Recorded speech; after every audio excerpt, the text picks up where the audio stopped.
ആ ദേ, നീ പറഞ്ഞ എല്ലാ സാധനങ്ങളും ഉണ്ട്. സ്ലൈഡ്, പിന്ന്, കാതിൽ തൂക്കുന്ന കിടുതാപ്പ് എല്ലാം വാങ്ങിയിട്ടുണ്ട്. പിന്നെ ചാരുവിന്റെ അമ്മയുടെ ഫോട്ടോയിൽ ഇടാനുള്ള മാല, ചീപ്പ്, സോപ്പ്, കണ്ണാടി അങ്ങനെ മുഴുവനും വാങ്ങിയിട്ടുണ്ട്. ഹോ, ഈ പെണ്ണുങ്ങളുടെ കടയിൽ കയറി ഇതൊക്കെ ഞാൻ വാങ്ങാൻ പറ്റ ഒരു പാട്. കണ്ട പെണ്ണുങ്ങൾക്കൊന്നുമല്ലോ, സ്വന്തം ഭാര്യക്കല്ലേ, ഒരു കുഴപ്പമില്ല. വാങ്ങുന്നതിന് മുമ്പ് ഇതെന്നെ ഭാര്യക്കാന്ന് വിളിച്ചു കൂവാൻ പറ്റുമോ? പിന്നെ ഞാനിപ്പം നിന്നോട് ഈ വഴിയിലേക്ക് ഇറങ്ങി വരാൻ പറഞ്ഞതേ മറ്റൊരു പ്രധാനപ്പെട്ട കാര്യം പറയാനാ. നീ കണ്ടല്ലോ എന്റെ ഫ്ലെക്സ് ഒക്കെ? ആ കണ്ടു. നിങ്ങൾ കാര്യം എന്താന്ന് വെച്ചാ പറ. നീ ചാരുവിന് അമ്മയ്ക്ക് ചാർത്താനുള്ള മാല കൊടുക്കുമ്പോ വേണം കാര്യങ്ങൾ തഞ്ചത്തിൽ അവതരിപ്പിക്കാൻ.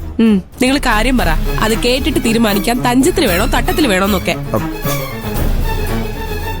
ഞാൻ ഈ സാധനങ്ങളൊക്കെ വാങ്ങി വരുമ്പോഴേ ഒരു കാഴ്ച കണ്ടു. നമ്മുടെ ശാന്തപ്പ മുതലാളിയുടെ ഷാപ്പിന് മുമ്പിൽ ഒരു ആൾക്കൂട്ടം. അതല്ല, ശാന്തപ്പ മുതലാളിക്ക് എന്തെങ്കിലും പറ്റിയതാണോ എന്നുള്ള സംശയത്തിലാ ഞാനും ഇറങ്ങി നോക്കിയത്. നോക്കിയപ്പോ ഉണ്ടല്ലോ ഒരു പുതുപുത്തൻ കാറ്, 4 രജിസ്ട്രേഷൻ വണ്ടി, റിബണൊക്കെ കിട്ടി അങ്ങനെ അലങ്കരിച്ചിട്ടിരിക്കുക. ശാന്തപ്പ മുതലാളി എല്ലാരെയും വിളിച്ച് കാറ് കാണിക്കുന്നുണ്ട്. എന്നെ കണ്ടപ്പോ അയാളുടെ നെകളിപ്പങ്ങ് കൂടി. എടാ രമേശ, കണ്ടോടാ, ഞാൻ എന്റെ മോൾക്ക് വേണ്ടി വാങ്ങിച്ചതാ. ആലപ്പുഴയിലും ചങ്ങനാശ്ശേരിയിലും ഇല്ലാത്തതുകൊണ്ട് അങ്ങ് കൊച്ചിയിലെ ഷോറൂമിൽ നിന്ന് കൊണ്ടുവന്നതാണ്. ഹൽദിക്ക് വന്നപ്പോ നിങ്ങളെല്ലാം കൂടി ഒരുമാതിരി കോമാളിയാക്കിയില്ലേന്ന് ആ വാശിക്ക് മേടിച്ചതാണ് പോലും.